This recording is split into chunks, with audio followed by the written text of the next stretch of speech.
لا حول ولا قوة إلا بالله العلي العظيم. أعوذ بالله من الشيطان اللعين الرجيم. بسم الله الرحمن الرحيم. الحمد لله رب العالمين. الصلاة والسلام على أشرف الأنبياء والمرسلين سيدنا ونبينا مولانا أبي القاسم محمد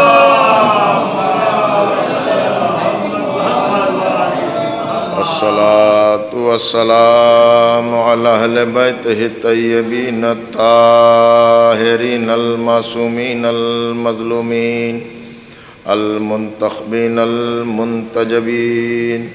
أذهب الله عنهم الرجس وطهرهم تطهيرا.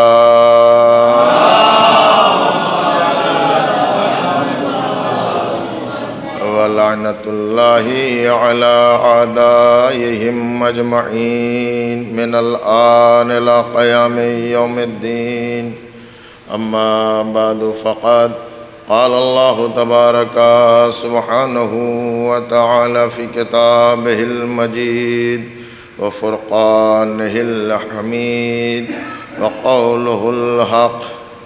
قل اعملوا فسيرى الله عملكم ورسوله والمؤمنون. صلوات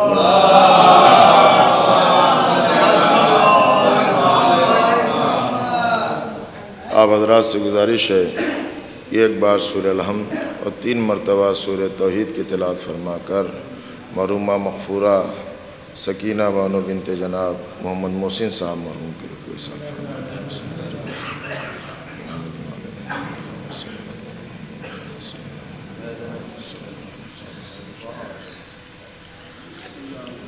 ایک صلوات پڑھ لیں محمد وآل محمد.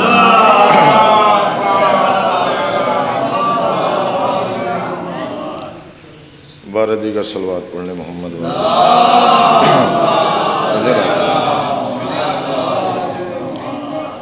حضرات گرامی قدر، ایک مرحومہ کے اصال ثواب کی مجلس ہے. اس دعا کے ساتھ کہ پروردگار اس ذکر کا ثواب مرحومہ کے نام اعمال میں درج فرمائے. بحق محمد وآل محمد ان کی مغفرت فرما، جوار معصومہ میں جگہ عنایت فرما. میں نے آپ کے حضور میں سورہ توبہ جس کا ایک نام سورہ البراءت ہے، اس کی 105 نمبر کی آیت جس میں اللہ ارشاد فرما رہا ہے کہ میرے حبیب آپ ان سے کہہ دیجئے کہ یہ کوئی بھی عمل کریں، کوئی بھی کام کریں، بس یہ یاد رکھیں کہ ان کے عمل کو، ان کے کام کو اللہ دیکھ رہا ہے. اور صرف اللہ ہی نہیں دیکھ رہا ہے، وَرَسُولُهُ وَالْمُؤْمِنُونَ، اللہ بھی دیکھ رہا ہے، اللہ کا رسول بھی دیکھ رہا ہے، اور کچھ خاص مومن ہیں جو دیکھ رہے ہیں. دیکھیے یہ سورہ، اس کے 2 نام ہیں، سورہ توبہ اور سورہ براءت. اور یہ تمام تر مفسرین کا اتفاق ہے اس بات پر کہ یہ قرآن کی جتنی سورتیں ہیں ان سب میں سب سے آخر میں نازل ہوا. اور ہے یہ کہاں پہ؟ 9ویں نمبر پر. پہلا سورہ الحمد، دوسرا سورہ بقرہ، تیسرا سورہ آل عمران، چوتھا سورہ نساء، 5واں سورہ مائدہ، 6واں سورہ انعام، 7واں سورہ انفال. اچھا، یہ 9ویں نمبر پر یہ سورہ ہے. ہونا کیا چاہیے تھا جب آخر میں نازل ہوا؟ اب یہ نہ جانے کون سی سیاست تھی کہ اس کو شروع میں رکھا، اور نام ہے اس سورے کا سورہ توبہ۔ کیوں ہے؟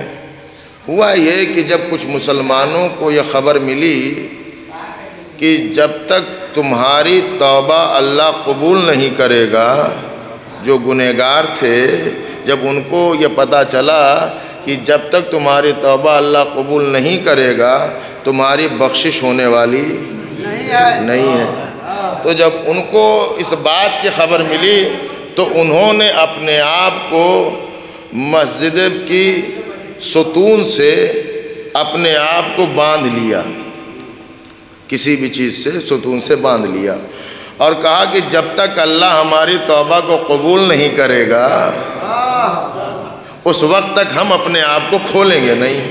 دیکھیے ایک بات یاد رکھیے گا، صحابی ہونا اور بات ہے، بخشش کروا لینا اور بات ہے۔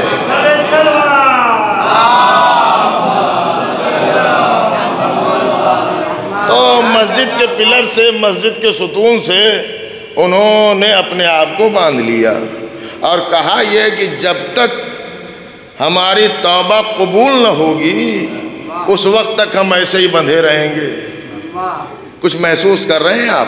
مسئلہ یہ ہے کہ انہوں نے باندھ لیا ہے اور ضد یہ ہے کہ اللہ آیت نازل کرے، توبہ قبول ہو گئی۔ اچھا ہوا بھی کہ اللہ نے ان کی توبہ کو قبول کیا۔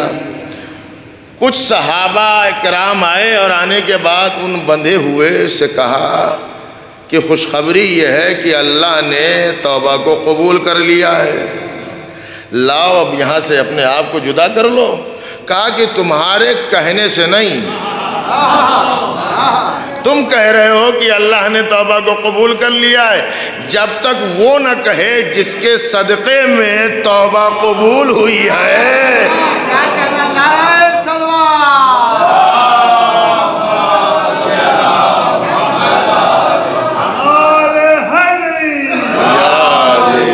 جب تک وہ نہ آ کے ہم سے کہیں اس وقت تک ہم اپنے آپ کو ستون مسجد سے جدا نہیں کریں گے۔ لیجئے صاحب رسول اللہ آئے اور آگے کہنے لگے، جملے پہ غور کریے گا، آگے کہنے لگے کہ میرے اور میروں کے وسیلے سے،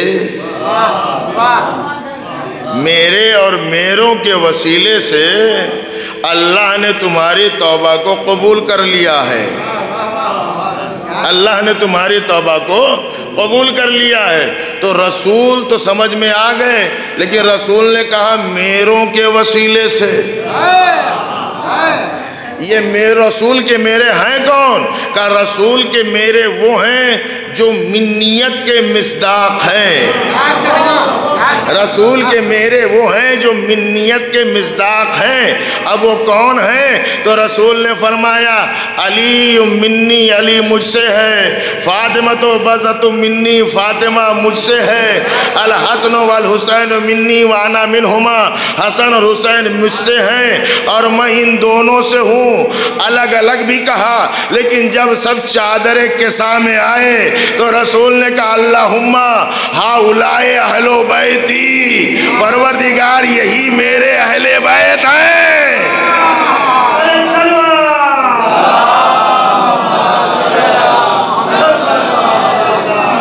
یہی میرے۔ اچھا دیکھیے میں تو یہ ڈسکس کر رہا ہوں آپ کے سامنے کہ اس کا نام سورہ توبہ کیوں ہے۔ تو ایک تو سمجھ میں آ گئی بات نا کہ سورہ توبہ اس لیے ہے کہ اسی سے ریلیٹڈ یہ واقعہ ہے اور یہ سورہ نازل ہوا۔ دوسرا نام ہے اس سورہ کا سورۃ البراءت، سورہ براءت۔ براءت کے معنی ہیں بیزاری، براءت کے معنی ہیں بیزاری۔ اور اگر آپ غور کریں تو براءت کے معنی قرآن میں ہے تبرہ۔ غلط فہمی نہ رہے کہ تبرہ گالی کو کہتے ہیں، یہ غلط فہمی ذہن میں نہ رہے کہ تبرہ کے معنی گالی دینا ہے۔ تبرہ کے معنی لغویات ہیں، تبرہ کے معنی الٹی سیدھ نہیں، تبرہ کے معنی یہ ہیں کہ برے لوگوں سے دوری اختیار کرنا۔ اور میں جملہ کہہ رہا ہوں، اگر تبرہ کے معنی گالی دینا ہوتا تو قرآن میں اس سورہ کا نام سورہ برات نہ ہوتا، سورہ کا نام سورہ برات ہے۔ یعنی غلط لوگوں سے بیزاری، دوری اختیار کرنا۔ اور اگر آپ محسوس کریں تو قرآن میں اللہ نے کہا فَلَمَّا تَبَيَّنَ إِنَّهُ عَدُوٌّ لِلَّهِ تَبَرَّأَ مِنْهُ۔ جناب ابراہیم کا ذکر کرتے ہوئے اللہ یہ ارشاد فرما رہا ہے کہ جب جناب ابراہیم علیہ السلام پر یہ واضح ہو گیا اور یہ آشکار ہو گیا کہ ان کا چچا آزر اللہ کا دشمن ہے، توحید کا منکر ہے، بت پرست ہے، تو جناب ابراہیم نے اپنے چچا سے براعت اختیار کی، اپنے چچا سے دوری اختیار کی۔ اب یہ میرا مجمع آپ تو سمجھ جائے، جناب ابراہیم کو جیسے ہی پتہ چلا چچا بت پرست ہے، دور ہو گئے۔ جناب ابراہیم نے اس پہ تبرہ کیا، اس پر بیزاری کی۔ کون ہے جناب ابراہیم؟ جناب ابراہیم وہ ہیں جو ہمارے نبی کے امتی ہیں، ہمارے رسول جناب ابراہیم کے بھی رسول ہیں، ہمارے نبی جناب ابراہیم کے بھی نبی ہیں۔ تو جناب ابراہیم ایک لمحہ بھی اس چچا کے ساتھ نہیں رہے جو چچا بت پرست تھا۔ تو جب ابراہیم جیسا نبی بت پرست چچا کے ساتھ ایک لمحہ نہیں رہتا تو جو ابراہیم کا نبی ہے، ایک صلوات پڑھیں محمد والے۔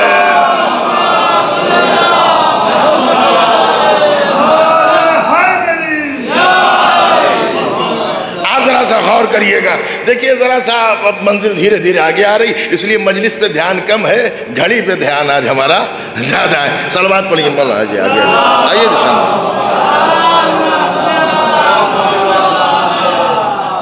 ایک اور صلوات پڑھ لیں محمد والا۔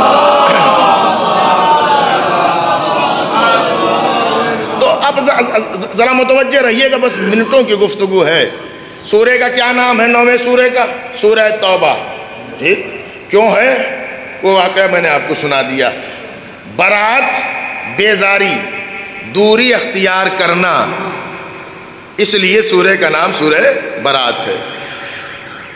سورہ برات وہ سورہ ہے جس کے شروع میں بسم اللہ الرحمن الرحیم نہیں ہے، اور اس کی شروع کی 10 آیتیں جب نازل ہوئیں تو رسول اللہ نے کسی بزرگ صحابی کو دیا۔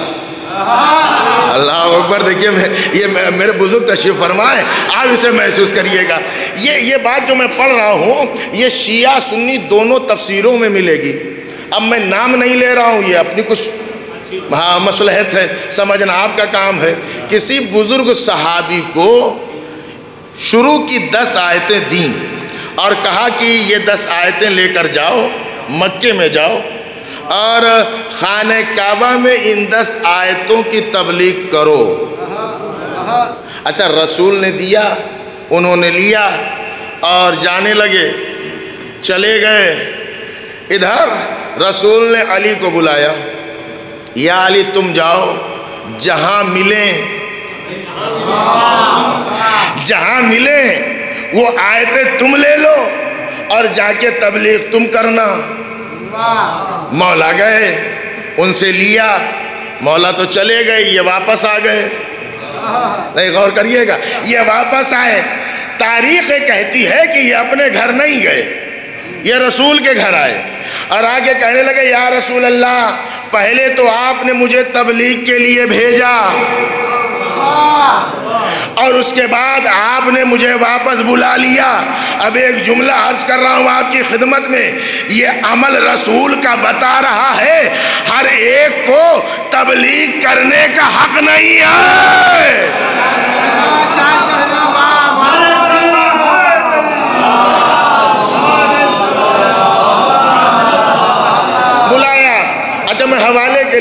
میں حوالے کے لیے تفسیر در منصور علامہ جلال الدین سیوطی کی، اسے یہ ذہن میں رکھیے، تو اس میں لکھا ہے کہ وہ آئے اور آنے کے بعد کہا یا رسول اللہ آپ نے پہلے مجھے بھیج دیا، پھر آپ نے مجھے بلا لیا، خدا کی قسم حوالہ میں نے آپ کو دے دیا۔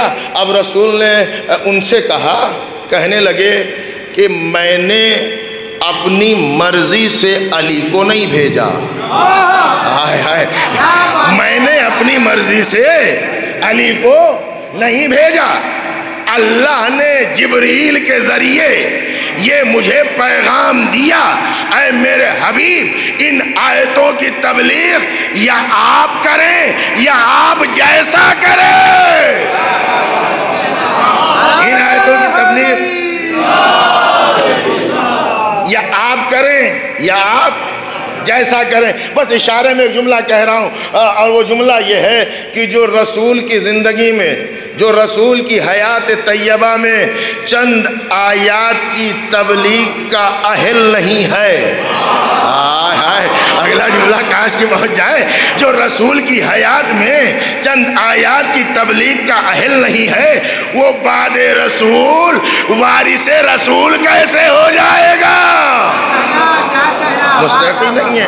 اچھا اب آپ ذرا سا غور کریے اور تھوڑا منزل آگے بڑھاؤں، اس لیے کہ بہت عجیب کیفیت میں ہوں میں اس وقت کو لے کے۔ اب صلوات پڑھیں محمد والے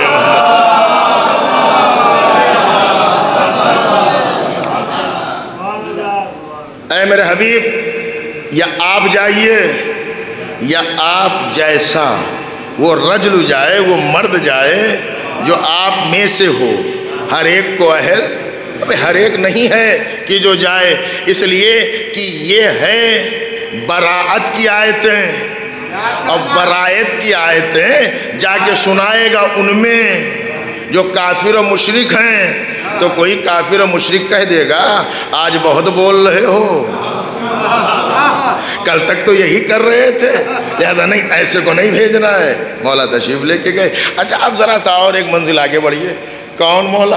اور وہ دیکھیے ذرا غور کریے گا، دو کتابیں کا نام میں آپ کی خدمت میں لے رہا ہوں، دونوں کتابیں اہل سنت کی ہیں، بڑی مشہور کتاب صواعق محرقہ ابن حجر مکی کی۔ اس میں ایک واقعہ ہے کہ دو شخص آپس میں لڑتے ہوئے کسی بات کو لے کر خلیفہ دوم کے پاس آئے اور آ کے کہنے لگے کہ آپ ہمارے اس میٹر کا، اس مقدمے کا فیصلہ سنا دیں۔ تو انہوں نے اشارہ کیا کہ اسے دیکھ رہے ہو،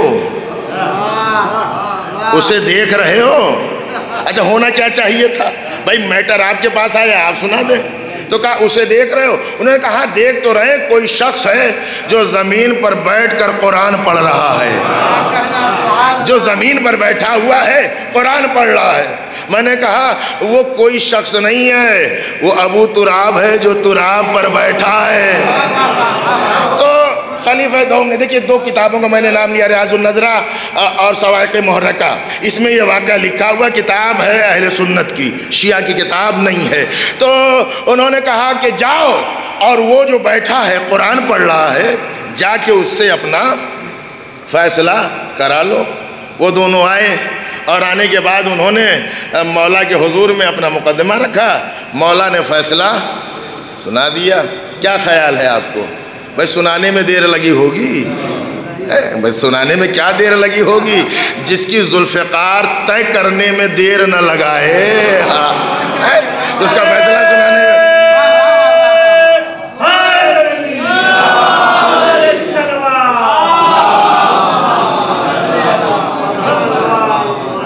15 منٹ اور بچے ہیں، سمجھ رہے ہیں؟ ہم بہت زیادہ کنفیوز ہیں آج کہ اب کریں کیا، کون سا واقعہ پڑھیں کون سا چھوڑ دیں۔ تو کہا یہ کہ فیصلہ سنائیے، تو مولا نے اپنا ڈیسیزن دے دیا۔ دو تھے نا، اچھا جب فیصلہ سنایا تو ایک کے حق میں ہے اور ایک کے آٹومیٹک اگینسٹ میں ہو جائے گا نا، تو جس کی مخالفت میں ہوا وہ نہیں مانا اور وہ اسے پکڑ کے لے کے آیا کہ چلیے انہی سے فیصلہ کرائیے، خلیفہ سے ہی۔ اور آنے کے بعد کہا کہ دیکھیے ان کا فیصلہ ہماری سمجھ میں نہیں آیا، لہذا فیصلہ آپ کریں، فیصلہ آپ کریں۔ ان کا فیصلہ سمجھ میں نہیں آیا، ایک ایک آدمی کی توجہ چاہ رہا ہوں۔ انہوں نے ان آنے والے سے کہا یا ویلتا، ارے ویل ہو تجھ پر، لعنت ہو تجھ پر، بدبختی ہو تجھ پر، کیا تو نہیں جانتا وہ کون ہے؟ کیا تو نہیں جانتا وہ کون ہے؟ تو انہوں نے اس انداز میں کہا کہ وہ دونوں کانپنے لگے اور کہنے لگے کہ نہیں ہم تو نہیں جانتے وہ کون ہے جس نے فیصلہ کیا۔ تو کہنے لگے کہ یہ وہ ہے ھذا مولایا، اور فضیلت تو وہ ہے جس کا اقرار دشمن کرے۔ ھذا مولایا، جس کا فیصلہ تمہاری سمجھ میں نہیں آیا نا، وہ میرا بھی مولا ہے، وہ مولا کل مومنین و مومنہ، اور ہر مومن کا بھی مولا وہی ہے، ہر مومنہ کا بھی مولا وہی ہے۔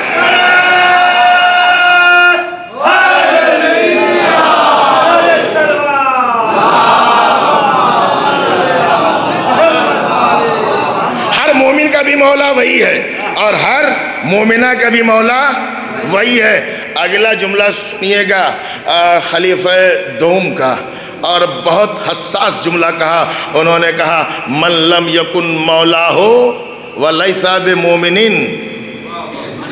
کمال کا جملہ ہے یہ، کسی شیعہ عالم کا جملہ نہیں ہے۔ وہ کہتے ہیں جو اسے مولا نہ مانے،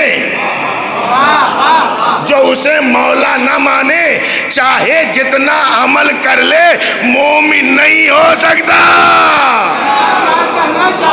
ایک صلوات پڑھیں محمد والے محمد پر،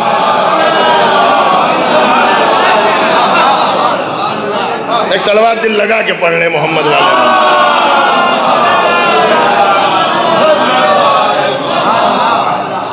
جو اسے مولا نہ تسلیم کرے وہ مومن نہیں ہو سکتا۔ اچھا ذرا آپ غور کریے، دیکھیے ارجح المطالب، اہل سنت کے عالم ہیں مولانا عبید اللہ امرتسری، یہ ان کی تالیف ہے، بڑی عام کتاب ہے، بڑی مشہور کتاب ہے۔ تو انہوں نے لکھا کہ رسول اسلام نے فرمایا قال رسول اللہ صلی اللہ علیہ وآلہ وسلم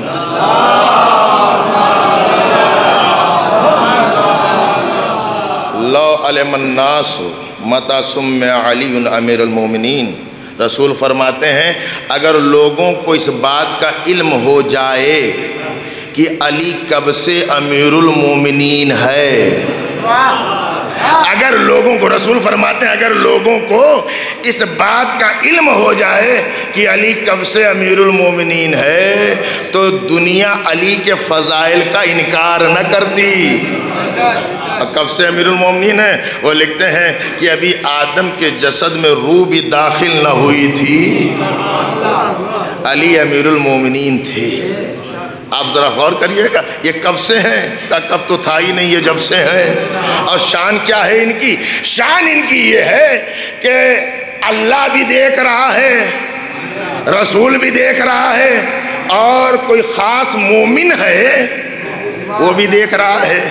اچھا دیکھنے کا یرا ایک ہی جگہ ہے، جیسے اللہ دیکھ رہا ہے، رسول دیکھ رہا ہے، اور کوئی مومن ہے دیکھ رہا ہے۔ تفسیر نور الثقلین میں ایک شخص آیا امام محمد باقر علیہ السلام کے پاس،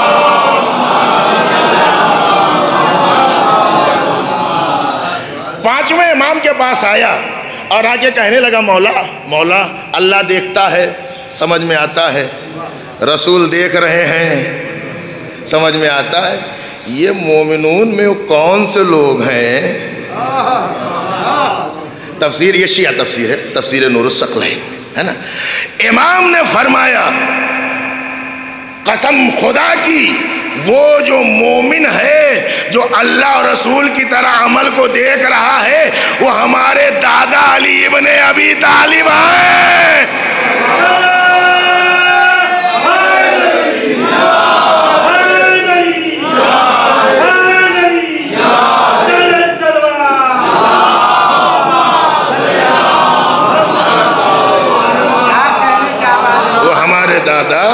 علی ابن ابی طالب۔ اچھا بھائی دیکھیے، اللہ کے دیکھنے میں تو کسی کو کوئی ڈاؤٹ ہے نا۔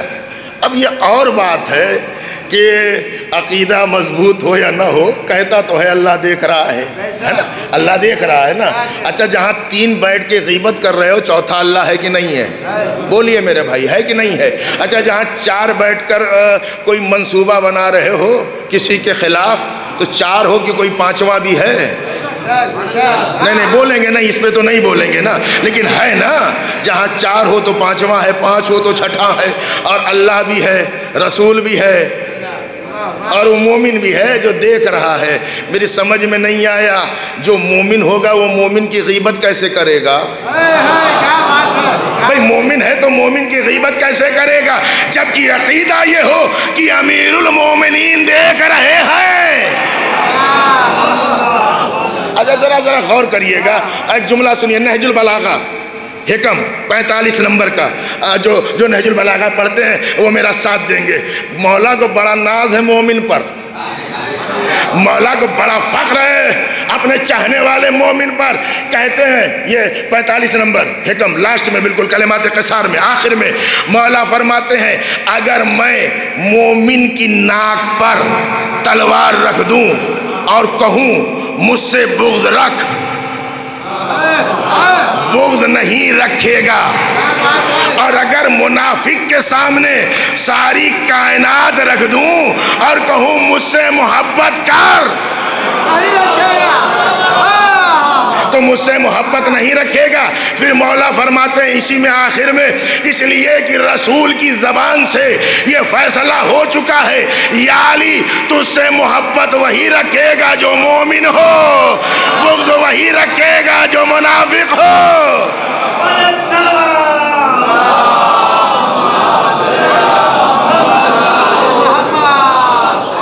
جو مومن ہوگا۔ اچھا یہ حدیث کنز العمال میں بھی ہے، ترمذی شریف میں بھی ہے، نہ جانے کتنی شریف کتابوں میں یہ موجود ہے۔ یا علی لا یحبک الا طاہر الولادہ ولا یبغضک الا خبیث العبادہ، مفہوم سب یہی ہے، لفظ کہیں کہیں بدلے ہوئے ہیں۔ تو کیا فرمایا؟ اللہ دیکھ رہا ہے، رسول دیکھ رہے ہیں، رسول بھی دیکھ رہے ہیں۔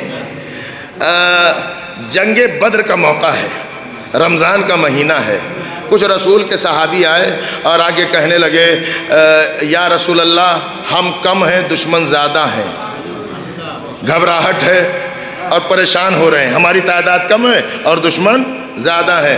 رسول نے صحابی کا ہاتھ پکڑا، کہا میرے ساتھ آؤ۔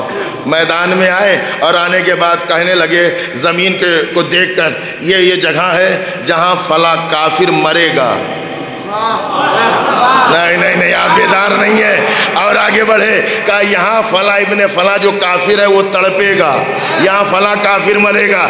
ابھی تو کچھ ہوا نہیں نا، ابھی تو بدر ہوئی نہیں نا، پہلے سے رسول کافروں کے مرنے کی جگہ بتا رہے ہیں، یہاں مرے گا، یہاں گرے گا، یہاں تڑپے گا۔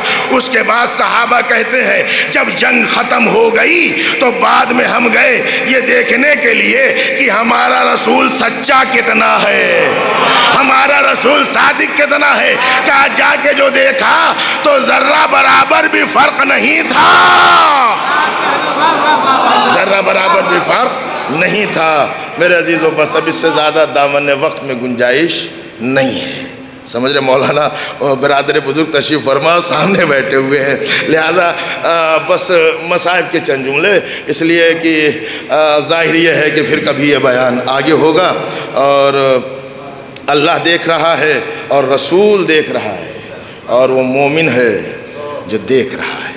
عزیزو اگر عقیدہ ہو تو اس منزل پر ہو کہ ہم جب کچھ بولیں تو یقین یہ ہو کہ کوئی نہیں دیکھ رہا۔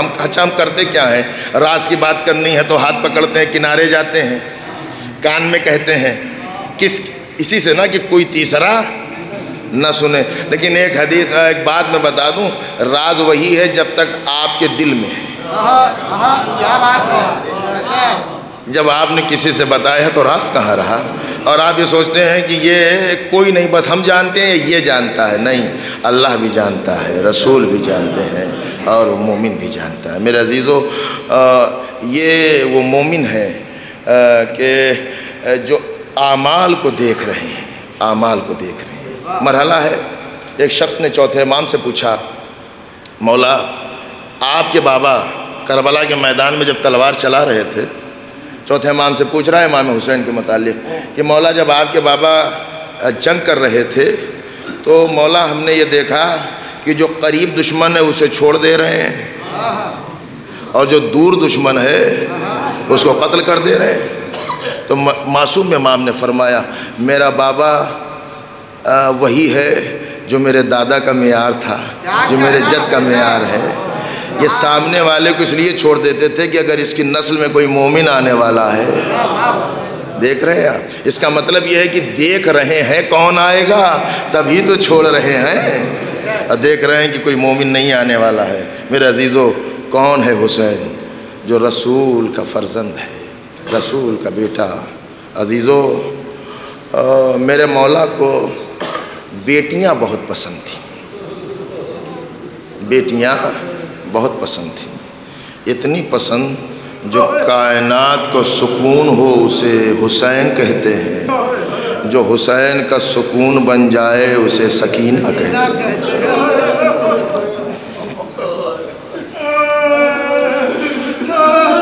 جو مولا حسین کے سکون کا سبب بن جائے اسے سکینہ کہتے ہیں۔ عزیزو، آپ ذرا تصور کریں، مرحومہ جن کا نام بھی سکینہ ہے، شوہر موجود ہے، یقیناً پوری زندگی کس طریقے سے گزارا ہے، اور ہر عمل میں شوہر کے شانہ بشانہ فرزند بیٹھے ہیں۔ یقیناً دیکھیے، ماں کا بدل کائنات میں نہیں ہے، وہ محبت آپ ماں کی عظمت کو محسوس کر رہے ہیں۔ چھٹے امام کے پاس ایک شخص آیا کے کہتا ہے مولا آپ میرے لیے دعا فرما دیں۔ امام کہتے ہیں کیا تیری ماں زندہ ہے؟ کہتا ہاں مولا میری ماں زندہ ہے۔ فرماتے ہیں تو جا اپنی ماں سے کہہ دے کہ میرے حق میں دعا کر، اس لیے کہ اللہ ماں کی دعا بچوں کے حق میں مستجاب کرتا۔ جزاکم ربکم خیر الجزا۔ عزیزو، یہ اگر کربلا کا غم نہ ہو تو ہم تسلی کیسے دیں؟ کون ہے یہ بچی؟ حسین کی یہ بیٹی جس کا نام سکینہ ہے۔ مولا خود فرماتے ہیں سکینہ نہ ہو تو مجھے سکون نہیں آتا، حسین کے سینے پہ سوتی ہے۔ لیکن عزیزو، اس بچی کو اتنا ستایا گیا، اتنے تماچے مارے گئے کہ کوئی تعداد معین تو نہیں ہے نا، بلکہ علماء یہ بیان کرتے ہیں کہ کوئی ایک تماچا مارنے والا نہیں تھا، بلکہ جس کا بھی دل کہتا تھا حسین کی یتیمہ کو تماچے مارتا تھا۔ جزاکم ربکم خیر الجزا۔ خدا آپ کو کوئی غم نہ دے سوائے غم آل محمد کے۔ عزیزو، میرا مولا جب رخصت آخر کے لیے خیمے میں آئے نا، بہنوں سے رخصت ہوئے، اور جب سب سے رخصت ہونے لگے اور مولا حسین جب خیمے سے نکلنا چاہ رہے ہیں تو کیا دیکھا؟ جناب فضہ ہیں جو خیمے کا پردہ پکڑے ہوئے کھڑی ہیں۔ حسین رک گئے، آخری رخصتی ہے نا حسین کی، بھائی اس کے بعد تو دوبارہ نہیں آئیں گے۔ میرا مولا رکا اور رک کے کہنے لگے اماں فضہ، اگر حسین وصیت کرے تو کیا اس کو پورا کرو گی؟ جناب فضہ زارو قطار رونے لگی، حسین میں نے تجھے اولاد کی طرح پالا ہے، میں نے تجھے اولاد کی طرح پالا ہے، تم پر میرا وہی حق ہے جو ایک بیٹے کا ماں پر ہوتا ہے۔ آپ وصیت کریں، آپ وصیت کریں، فضہ ضرور پورا کرے گی۔ وصیت سنو گے عزادارو، رونے کے لیے کافی ہے۔ میرے مولا نے کہا اماں فضہ بس وصیت ایک ہے، میں جا رہا ہوں مقتل، واپس نہیں آؤں گا، اے اماں فضہ میری سکینہ کا خیال رکھنا، اے اماں فضہ میری سکینہ کا خیال رکھنا، اس لیے کہ میرے بعد سکینہ کو بہت ستایا جائے گا۔ جزاکم ربکم خیر الجزا۔ عزیزو آپ تصور کر سکتے ہیں، ادھر شام غریبہ آئی، ادھر سکینہ پہ مصائب ٹوٹ گئے، ہائے حسین کی یتیمہ، کوئی تماچے مار رہا ہے، کوئی تازیانے مار رہا ہے۔ عزیزو ایسے میں راوی یہ کہتا ہے کہ میں نے چاہا کہ یہ جو 4 برس کی بچی ہے جس کے کرتے کے دامن میں آگ لگی ہے، کہتا میں نے چاہا میں جا کے خاموش کر دوں، آگ کو بجھا دوں۔ بچی تڑپ کے کہتی ہے ہمیں ہاتھ نہ لگانا، میں علی کی پوتی ہوں، حسین کی بیٹی ہوں۔ کہا میں ہاتھ لگانے نہیں، میں تو آگ بجھانے آ رہا ہوں۔ ایک مرتبہ بچی تڑپ کر کہتی ہے اگر مجھ پر احسان کرنا چاہتے ہو تو بس اتنا کر دو، مجھے نجف کا راستہ بتا دو۔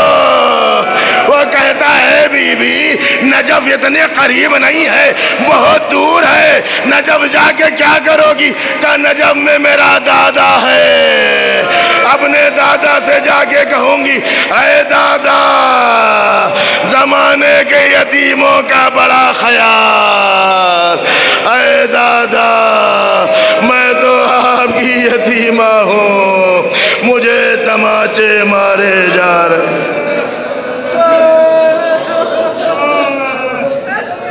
وَسَيَعْلَمُ الَّذِينَ ظَلَمُوا أَيَّ مُنقَلِبٍ يَنقَلِبُونَ أَلَا لَعْنَةُ اللَّهِ عَلَى الْقَوْمِ الظَّالِمِينَ۔ بار الہ تجھے واسطہ ہے محمد و آل محمد کا، ہماری اس عبادت کو قبول فرما۔ معبود تجھے واسطہ ہے محمد و آل محمد کا، اس مجلس کا ثواب مرحومہ کے نام اعمال میں درج فرما۔ پروردگار ان کی مغفرت فرما، مرحومہ کے درجات کو بلند فرما۔ پروردگار جوار معصومہ میں ان کو جگہ عنایت فرما۔ پروردگار ان کے بچوں کو، بیٹوں کو، بیٹیوں کو، سب کو صبر جمیل عطا فرما۔ پروردگار تجھے واسطہ ہے محمد و آل محمد کا، پرچم اسلام کو سر بلند فرما، پرچم کفر نفاق کو سر نگو فرما۔ پروردگار جو مریض ان سب کو شفا کاملہ و عاجلہ عنایت فرما۔ یوسف زہرا امام زمان کے ظہور میں تعجیل فرما، اور ہم کو ان کے مخلص اعوان و انصار میں شمار فرما۔ ربنا تقبل منا انک انت السمیع العلیم۔ آپ حضرات سے گزارش ہے کہ ایک بار سورہ الحمد 3 مرتبہ سورہ توحید کی تلاوت فرما کر مرحومہ مغفورہ سیدہ سبیکہ بانو بنت جناب محمد محسن صاحب مرحوم کی روح کو ایصال فرما دیں۔